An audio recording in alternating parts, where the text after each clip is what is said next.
वालेकुम भैन मेरे 3 बच्चे ने।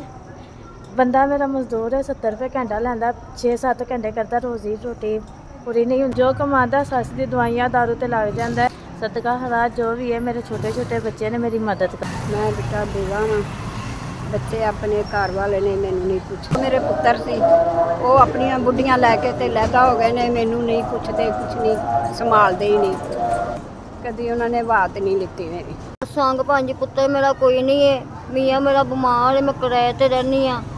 अल्लाह ताली जिंदगी तंदुरुस्ती देवे परवरदिगार, मैं तो बड़ी परेशान ही है। मैं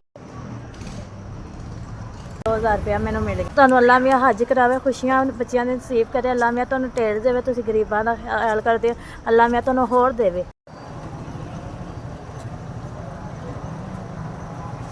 बेटा सानू 3 औरतां नू 2-2000 रुपया 6000 मिलिया सानू बेटा 3 औरतां नू। अल्लाह तुहानू सेहत तंदुरुस्ती देवे, कबूल करे।